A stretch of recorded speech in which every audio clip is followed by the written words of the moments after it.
This man epitomizes what people describe as a balladeer, as a soul man, as a singer's singer.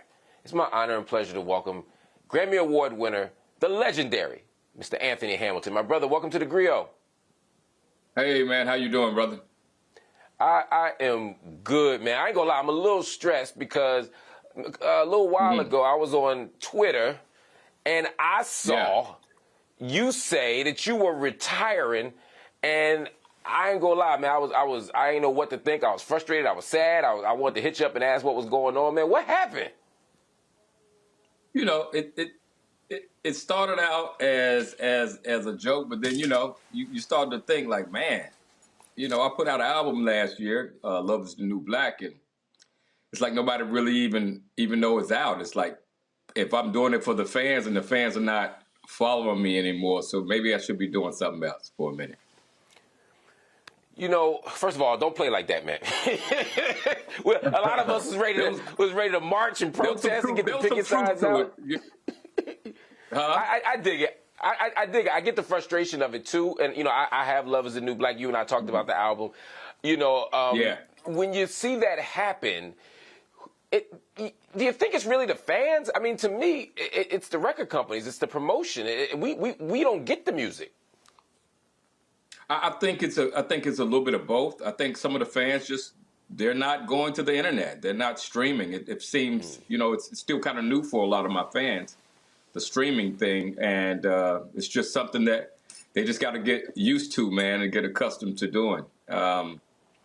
And even when I had the records out on the road, it's just like people they want to get in, they want to get out, and I don't know, it's just like an extra step for them now, as opposed to going to the store and picking it up. Right, which is how we did it, right? You went and you bought that record, you bought that tape, you bought that CD, you played it, and you waited for it to come out with another one. You buy it when you're excited. Yeah, you buy it when you're excited about it, and then you listen to it on the way home, and you read all the stuff while you're sitting in the driveway. And so some people, it doesn't feel the same. So I don't think they have the same desire to go through the motions of downloading, and it's so much on there. Once you click on this, then you in another world. So it's something. It's a little bit of both. But hey, I got to teach them how to get on there and do it and be successful with it. Talk to me about what that feels like at the emotional level. I get the business part of it. You want to sell records. That's how we make a living. That's how we make our money, by selling whatever content we have. But as an artist who's used to getting a certain kind of feedback from the fans, from people telling you their favorite songs, their favorite verses, their favorite album art, when you take it back to the old school, what was it like to get that response where it felt like the people weren't even taking the work seriously? It's a bit of a letdown. I know I always give 100% of where I am, and there's some really great music on this album. And some people will probably never hear it, or some people may hear it later. I don't know, but it can be a letdown. It can be frustrating with everything else that's going on in the world. It's like, wow, we're not here for a long time, but for a good time and a quality time. And I want to make sure that I do my part and give the people what they want. But when I give it to them, I want them to be there to receive it. At what point do you also turn inward and say, maybe I'm not giving them what they want? Like maybe they want a different kind of music, a different kind of song, a different kind of voice. Like, at what point do you say, maybe it's me? Every time you question, your side of it. It's like being in a relationship. What did I do wrong? What did I do to cause the separation or to cause the divide in this whole thing? And so, you have to look at all aspects of, that space. And I never think for a second that, I do it so well, so perfect.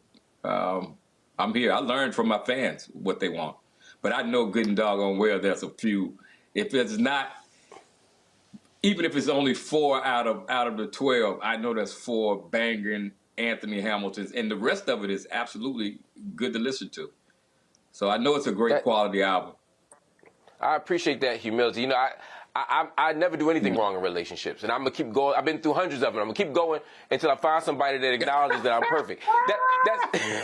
That's how I want to think about the music too. Like I'm gonna keep my music the same until I find some fans that's messing with it, man. I mean, there are a lot of artists that do that. You know, they don't change with the times. How hard is it when you make an album, for example, and you say, you know what, this is the right sound, this is the right songwriting, this is the right everything, this is the right theme, the content, all that, and if the fans don't resonate, is it possible sometimes the fans get it wrong? Because sometimes I feel like I'm gonna give you a quick example. I remember when Electric Circus came out for Common, and people were like, oh they were clowning it. People was like, this ain't. But it was a brilliant album, and now we looking back on it, incredible and it was like the stuff he. Right. And the stuff he was doing is stuff that 10 years later people were trying to do. And now they just catching up on. I give you one more. Marvin Gaye, Hear My Dear. The critics panned Hear My Dear. But you put on Hear My Dear 5 years later, 10 years later, now 40 years later. That album was genius. So sometimes, do you ever feel like, yo, the fans ain't right? Oh, absolutely. Fans, radio, you know, everybody's wrong, except for me sometimes. And, and you know, because they get caught in it, you know, people get spoiled. They get set in their ways. They get spoiled. They get used to Charlene. They get used to the point of it all and the best of me. And they want to hear that over and over again. But if you give it to them over and over again, then they won't be happy. So sometimes it's just, you know, it's just what it is. And you just got to learn to roll with it. And hopefully the next project will bring people back to the one that they missed. Have you already started thinking about the next project? Oh yeah, I just did a song called it's incredible. I did it with Kelvin Wooten. It's got some profanity in it, even in the chorus. All the smoke detector going off, the phone ringing. Welcome to my home. All good, bro. Yeah. I'm hungry right now. I'm hungry. And I'm ready to get back in to record. You know, in the meantime, I'll sell all these Hamilton Corner Store grits and cornbread and soon to be pancake mix and biscuits. You know, while people like that. Playing catch up. You know? I like that. You talk about being hungry, and by the way, talking about that food, you just made me even hungrier. But there's a competitive piece to you too. Spaghetti. Come and get some spaghetti, man. I love how real it is in the Hamilton house, man. That's what's up. Do you ever listen to the new artists who are out and be like, yo, he ain't got what I got. He ain't as good as me. She ain't her songwriting as good as mine. So and so. Like, do you find yourself competing with other artists, or is it purely like with yourself? Not even with other artists, because I like a lot of what's going on. There's a lot of cats who are doing it. Some of them don't sing. They're not going to sing churchy and soulful like me, different voices, but they do what they do with it. I like Giveon. You know, you got Jacquez, who makes good songs. You have, Jasmine Sullivan. You have her, who's incredible to me, too. Friday is a new voice that's out. You know, Khalid, who came out a couple years ago. Her. It's a lot of great musicians, and who are doing it well with their own take on it. I never really compare myself to them or say I'm better or whatever, but I know what I do is absolutely has influenced them, or they've heard it, and I know it's touched them one way or another. I appreciate I appreciate your humility on that tip. You compete with the times, but I know sometimes they don't want to see me live, though. They don't want to come. Huh? Yes, okay. I'm like, come on, talk your ish, man. Look, they don't want to see. They don't want to see me live. You don't want to come. Don't come behind. Don't come on the stage with it, because it's not so many people can come behind me. Like Charlie Wilson can come behind me, because he keeps the energy up. But yeah, don't do that. You just keep it in the studio. You safe. That's a death wish. Them cleaned up audios and auto tunes can't save you on the stage, man. When you hit the stage live, it's a whole different game, and that's why we love you, man. Look, hang out. I got more questions for you. We're gonna talk to Anthony Hamilton after the break. We want to find out how he got his start in the music business and how he became the man that he is. Everybody, stay right here. We got much more with Anthony Hamilton right here on theGrio.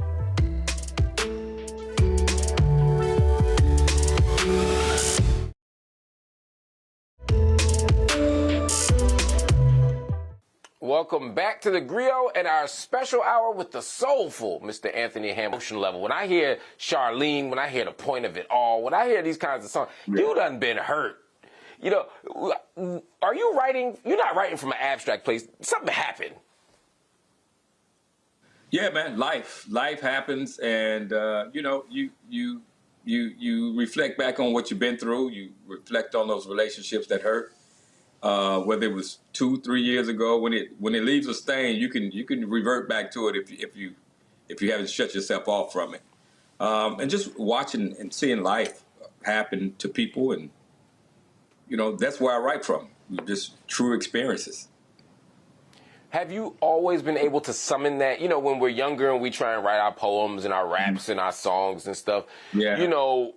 You know, sometimes we ain't experienced nothing. Were you one of them old souls that always was looking for pain or could find pain? Or how'd you get there? I was never looking for pain. It was just not too far away. There was a lot of happiness too. You know, like in Cool and Sister Big Bones and certain songs like that, Southern stuff. There's a lot of joy. I had a lot. I had a pretty balanced life. Sometimes it was, you know, a little heavy on one side than the other. But yeah, I don't go looking for it, but I remember it all. I remember everything. I can revert back to the days when they were amazing, the days when they were terrible and didn't have no lights and no water. And then there was middle of the road when, you know, I might get a good meal today, might get French toast. I mean, cheese toast again. So I can remember all of it. And, you know, and I don't regret any moment in my life, to be honest with you. When did you know you'd be an artist? Oh, man. When I was born, I think before I could even speak, in my spirit, I knew, you know, I was going to be famous singing. I used to tell myself, I'm going to be famous singing. I'm going to be famous singing. And I would just listen to music. I would always, you know, back then they have the little component sets, and then they had the big long one. So depending on which room or which house I was in, I would put my head up against the speaker and just listen to the music and try to be inside. I felt like I was inside the speaker, man. I was a real musical weirdo, but it worked. You know, it kept me. That explains a whole lot, man. Little young Anthony Hamilton with his ear up against the speaker. What sounds were coming out of those speakers? Who were you listening to? Man, Michael Jackson's Ben used to have me mesmerized. You know, I pictured myself being there, and you know, wherever they were in the world. Everything seemed so far away too to me. Like, even though New York may be like a 10-hour, 12-hour drive, it just felt like it was on the other side of the world, about where Europe was. Everything was over there. Natalie Cole was another one. Our love will shine bright as the sea. Our love. So I was so in love with her voice, man, and just the way she could croon. James Cleveland, I had to listen to gospel. My grandmother wasn't playing it. At her house, it was gospel. At my mom's house, it was a little Marvin Gaye, a little, you know, little more risque R&B music.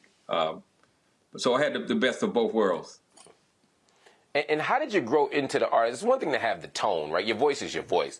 But there's some things that you do technically. There's your pitch, your ability to phrase. All of those things are things that you develop over time. Was it just a lot of apprenticeship of listening with your ear to the speaker, or did somebody take you under their wing and say, look, this is how you do this thing? You know what? It was a lot of listening to that speaker with my head against that foam or that velvet speaker.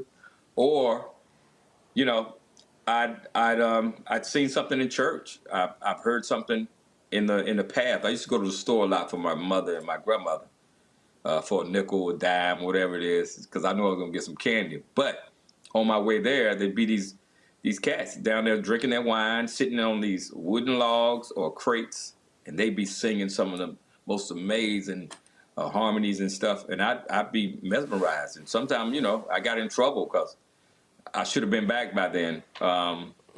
But you know, it was worth it. It was worth getting that 1 or 2 licks to hear 4 or 5 great voices. So, yeah, man, I learned from everything around me. Every voice had something to offer. And when did you realize that you could actually sing? Because, you know, a whole lot of us think we got talent till we get somewhere and somebody tells us we don't, right? You started singing and people must have smiled. They must have told you had something special. When did that happen? You know, there was a moment too, man, coming up. You know, I wasn't singing like everybody else. I wasn't doing all the runs and stuff. And so a lot of the cats, you know, a few cats would be like, he can't sing. Because they wanted me to do a bunch of runs because that's what they were doing. So that's how they define their voices and what talent was. And, you know, a few of those guys they picked me up driving Uber. And, you know, I didn't say anything. I didn't try to make them feel bad. I'm being honest. You didn't say, drop me off 2 blocks from now. Ooh, yeah. You didn't try to, didn't cry a little bit. It was, you know, it was pretty much understood then, like, wow, maybe you could sing. Maybe you had something that I needed to pay more attention to and not criticize you and put you down and talk about you and slay your name across the city. You know, and that hurt, you know, because we were in groups, so trying to be group members at the time, because everybody wanted to be Jodeci or Boyz II Men. And, you know, for people to think that you don't have it, you know, like, wow, why are they doing that? But I just kept with it. I stayed. I kept my voice. I never tried to be them. I'd practice different runs and stuff like that. But in terms of when it was time for me to deliver mine, I had to do it the Anthony Hamilton way because I believe I had something, and it just felt better for me. You made a commitment to not being trendy. And that's easy to do in your 40s and your 50s, but you did that. You said, I'm not going to be trendy when you were 20 and 25, when everybody, like you said, they want to be Boyz II Men, they want to be Jodeci. Yeah. That must have been hard as hell sometimes to fight the urge to just do what everybody else was doing. You know what? People try to make it hard for you. I think the fact that they wanted me to change made me push against it so much. It's like, well, why? Why do I have to put on a shiny suit and glasses and silk shirts when that's not what I'm feeling? And so I'd give them a little bit. Hang on for me 1 second. Give him a little bit. I get it, man. Hang on 1 second, because I want to get some more insight on you, how you became who you are. Because I'm 45, man. I still think I got an R&B run in me. I need some advice. Everybody stay right here. We're going to have Anthony Hamilton for the rest of the show. Next up is a fun round of this or that. You do not want to miss it. And later on, we're going to talk with Anthony Hamilton about the future of the R&B soul genre. We're going to have a special surprise. Stay right here, right after the break.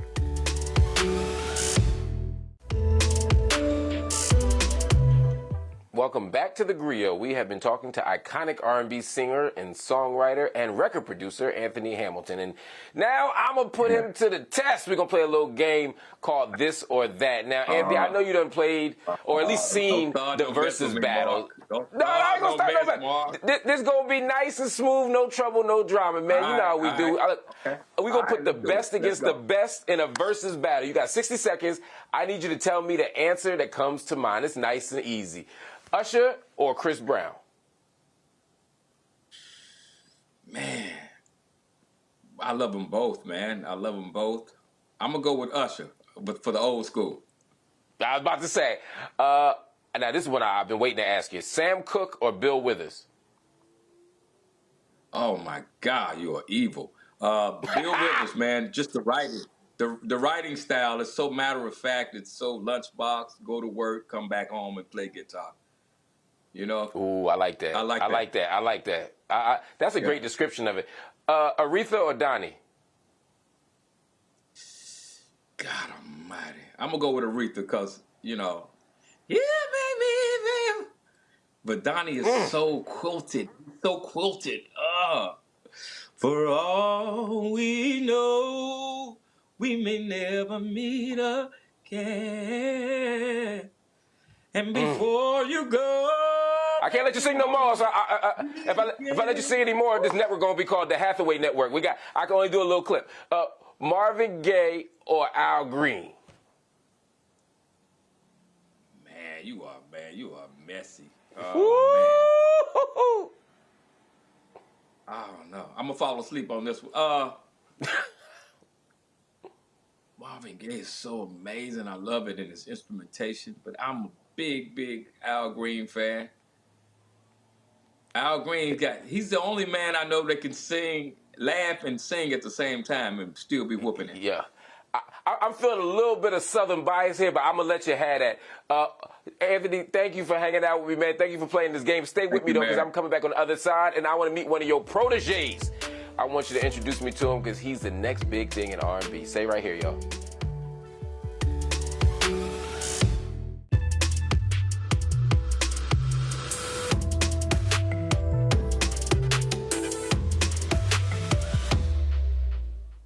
All right, welcome back to theGrio and our special hour with the legendary Anthony Hamilton. She working on her in the winter. She say she want a body like scissor. Do your sit-ups? It's the weekend, now she working that pin-up. She think about tuition every time that money go up. What you just heard was new music from Jay Hines. He's an artist on Anthony Hamilton's My Music Box label in partnership with BMG. Of course, Anthony Hamilton's back with us, but with us also is the great new artist, Jay Hines. Jay, welcome to theGrio. Anthony, welcome back. Jay, talk to me about this project. How you guys doing? We good, brother. Talk to me about this project, man. What's it about? The record, Body Like Scissor, or just the project in general? You talk to me about the record first. Okay, cool. So Body Like Scissor. So what it is, it's just it's an empowerment record. It's a fun record. It's something I came up with actually a year ago, way before SZA even, everybody kind of started getting back on her wave with her music and just what she became and went on to become just in this short amount of time.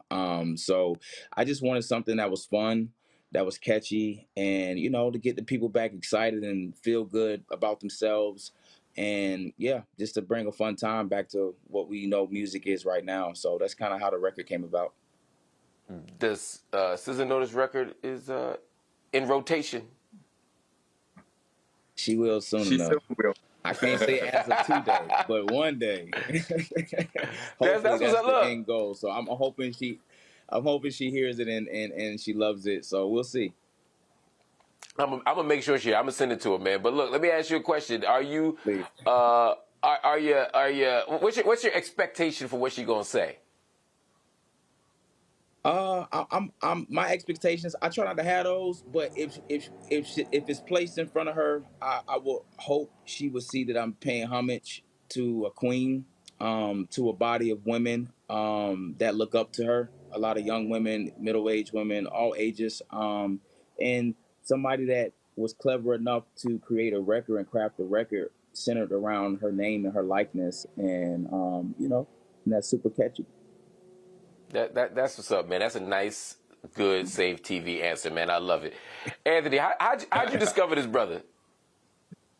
I had heard his name a few times. I think we met twice. Once in a big club with lots of swimwear, and again at a spot. It was like a low key kind of open mic spot. Gotcha. Yeah. I'm guessing in the open mic spot you were more focused and able to talk business.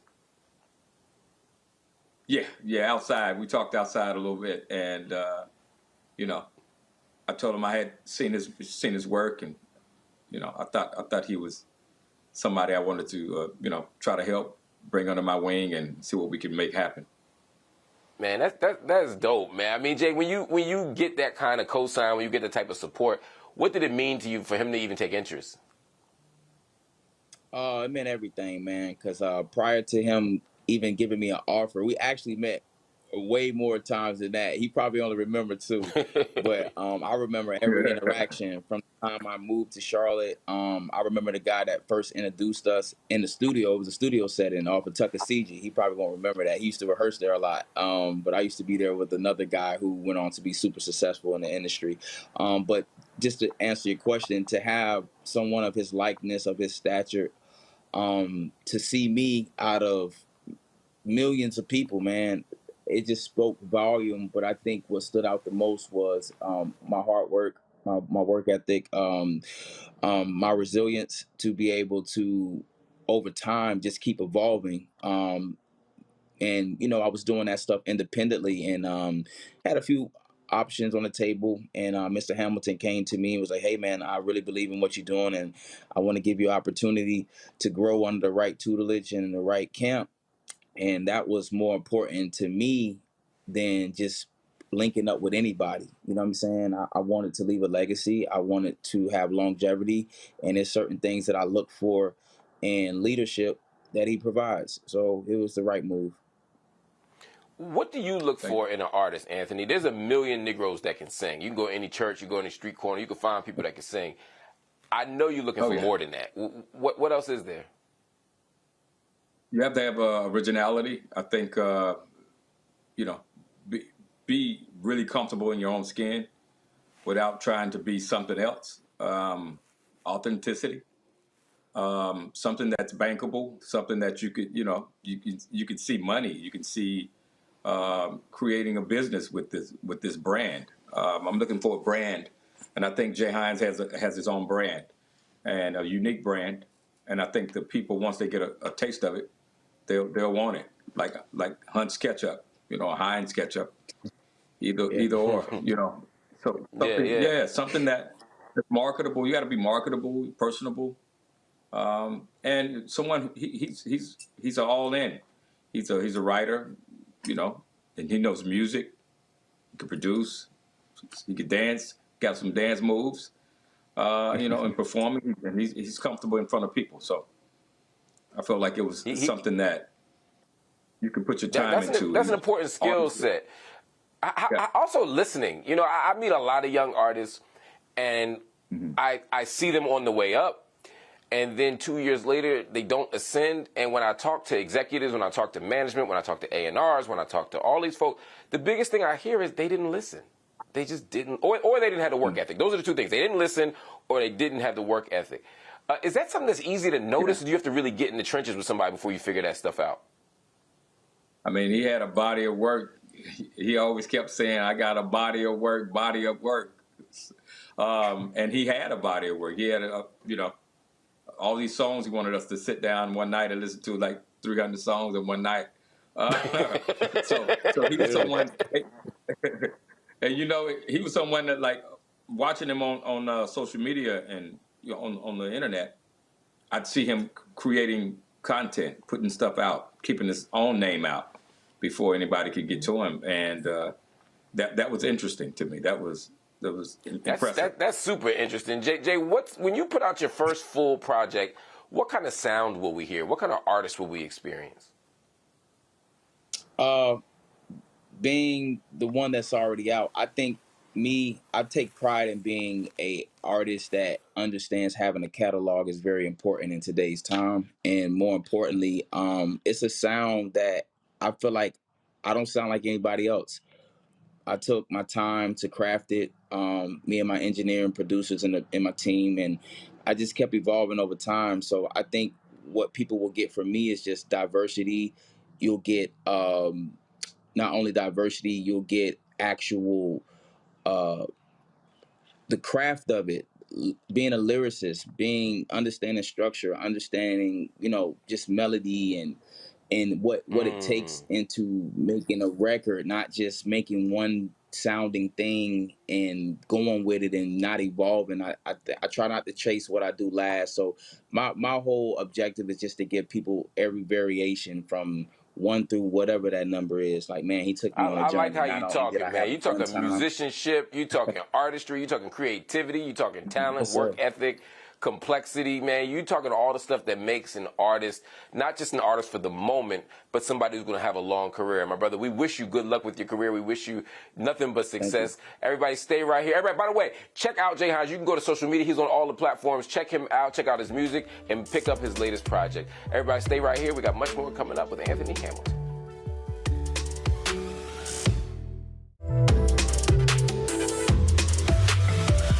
All right, family, welcome back to theGrio and our special hour with the super talented, legendary singer, songwriter, producer, Anthony Hamilton. Anthony, we want to have a little more fun with you with this block. You know, the Roots Picnic is coming up from June 2nd through the 4th. Essence Festival is June 29th to July 3rd. So I've been thinking a lot about festivals and events. If you were putting together your own music festival, today, with people who are around right now, who would you put in? Yeah. Wow, I would want it to be pretty diverse. I'd have, man, I definitely would have, I'd take an Ed Sheeran. I'd take Khalid. I'd have Jill Scott, Maxwell, D'Angelo. I'd bring Common,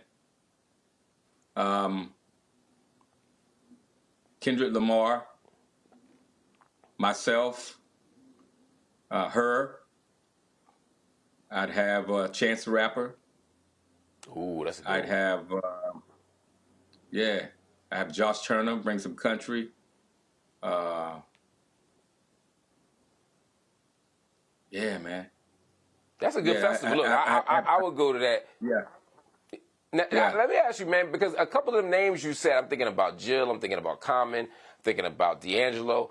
They all kind of emerge out of a moment in the late 90s. And I'm from Philly, so I remember being here at the Black Lily watching everybody from Kendrick the Family Soul to India, to Jill, to Vivian, to Bilal, all up in one little hot box club downtown, really making an amazing. Yep. Yeah, that's what I'm talking about. 5-spot Black Lake, man. I used to pay $5 and get my whole life. I mean, there was no way you knew in 1998 when you were sitting there in that cramped spot downtown Philly for $5, listen to Vivian Green, Jaguar Wright, you would slide through. Questlove was on the drums, Fatina Asia singing, Bilal singing. Man, one night Jasmine Sullivan came through and she sang, and they was like, we gotta let Jasmine come up because she gotta get back to school. It's a school night, and she gotta get back in. She was like in 8th grade or something. It's like that moment was amazing. Killing it. It was Music Soul Child. I met Music Soul Child outside of one of those spots, singing by the fire hydrant. Me and him, we just bonded, man, and that was a magical place, man. Philly has birthed a lot of great music and musicians. When I think about that moment, what they call the neo soul movement, will there ever be first of all, did you know how special that moment was at the time? Did y'all know what y'all were brewing up there, with all of those artists coming through and all those albums coming out and that whole sound emerging? When it first started, it was like, wow, this feels good. But when you look back, it was like, man, we really created a whole block of this cloth. And it'll be around for forever. I think it was a moment that it'll be a part of history, musical history, and the evolution of neo soul. I think once you're there and you're in it, you feel like this is something special. And before it started happening, we just knew it felt good. It felt good, and people were expressing themselves in a different way. So it was a much needed moment in music. Some people say that this moment is the exact opposite. That soul music, R&B, all of it is kind of dying. That you got rappers rapping, you got rappers singing, you got these other genres, but that R&B and soul music is gone. It's just tucked away in what's going on today, man. If you really listen to what's happening, a lot of the cats are remaking 90s R&B, flipping 90s R&B. And there's always a sample from somewhere in the past in the music. I just think the way, the cadence of this it's just a different way of saying things, so they can say a lot more in a shorter period of time. And I think, rap has been such a big influence on the culture that people don't want to go too far from rap because they fear like if it's not hip hop, then they may not listen to it. So they created this whole sound that's actually, the closest I can be to rap and the closest I can be to R&B at the same time. And maybe you being polite and maybe you have a different opinion than me. I just think a lot of this stuff is trash, man. Some of it is crap. Some of it is crap. There's a lot of it. Some of it is noise. Some of it is crap. That's just what it is. It's so much that happened, so much that comes out. Like there's a new person coming out every single day. And a lot of times they say the same thing. There's no hook. There's no bridge. But some of it sounds good, and some of it is knocking, and some of it is just you push skip. Yeah, and I get that. And maybe I'm just old, and I'm sure our generation, they were saying that about some of our stuff, but it's just hard these days. I listen to what my kids listen to, man. I don't understand it. Look, I got one more tough choice for you to make, man. Now, we've been going through this all month. We've been having debates on the show, debates on my Instagram page. There's 4 singers on the island. You got to vote one of them off. You got to vote one of them off, and all of their catalog, all right? Whitney Houston, Mariah Carey, Janet Jackson, or Mary J. Blige? Whitney, Mariah, Janet, or Mary? Mariah. that wasn't hard at all. That's also my choice, so I get it. I think that's the right choice, and we could go. That's a whole other conversation. But I don't think it's that hard of a choice. She's done great. She's done some great. Yeah, she's done some great stuff. She could well and all that, but I just had a different connection with all the rest of them. I think that's the right answer. And if you had to do a duet with any of those 4, who would you pick? Wow. I'd say Mary J. Blige. I told them this morning that you was going to say Mary J. Blige, and I knew you were going to say Mary J. Blige, and I'll tell you why, man. Mary J. Blige, in my opinion, isn't the best singer of those 4. I think she's not the best singer of those 4. I'll just say that. But she does a thing and has an impact on our souls and our spirits that goes the best with your sound and your vibe and your artistry. And so that seems like a natural fit, man. I like how you think, man. Yeah, she's absolutely, I can feel Mary. I can feel the pain. Like some of the notes that might not be perfect, I can feel that. I know what it means. I know what it translates to. She's like Leandra Johnson, that gospel singer. Oh, yeah. Just that raw emotion, like.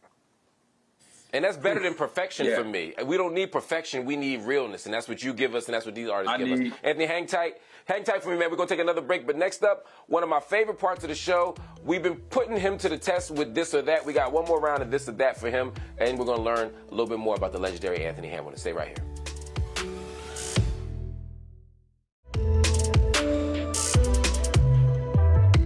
Welcome back to theGrio. It is time for our last round of this or that with the music legend Anthony Hamilton. My brother, this time, instead of artists, I'm going to give you 2 categories. This is an easy one. This is nice and easy. You got to just pick 2 things, from 2 things, and you just tell me the one you prefer. Gospel or R&B? R&B. Cornbread or collard greens? Cornbread. Garlic shrimp or salmon spaghetti? Salmon spaghetti. Country music or rock and roll? Country music. Fedoras or Kangos? Fedoras, the big ones. I love how country this man is. All right, last thing for you. You can have one album survive. Which one is it? And second, one song survive of your whole catalog. One album first, and then one song. Which one you keeping? Any album of any artist? No, yours, your catalog. Oh, of my catalog. Oh, wow. Coming from where I'm from, it's just it has a little bit of, it has everything in it, and a song. Wow. A song called Everybody, because it has a lot of good energy and life in it, and you know, I'm listening to it for the rest of my life. I want something that will give me the energy to go on. I could accept that. See, I would say like the point of it all, but I would just be like depressed the whole day, all the time. You know what I mean? So I understand that, man. You picked the right one. My brother, we appreciate you, man. We love you.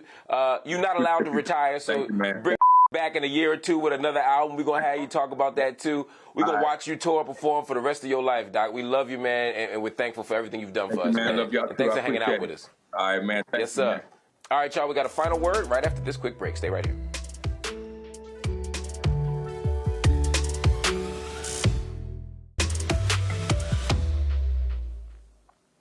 All right, family, we have reached the end of the show, but before I let y'all go, look, Anthony Hamilton went public and said that he was retiring, not because he don't love music, not because he doesn't have plenty of songs to give us, but because we didn't respond. We have to do better, y'all.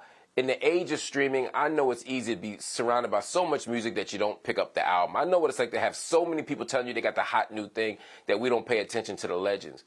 But we got to keep supporting our stars. We got to keep supporting the people that have supported us. For the last 3 decades almost, Anthony Hamilton has given us the best music, and other artists of his generation and previous generations have given us the best music.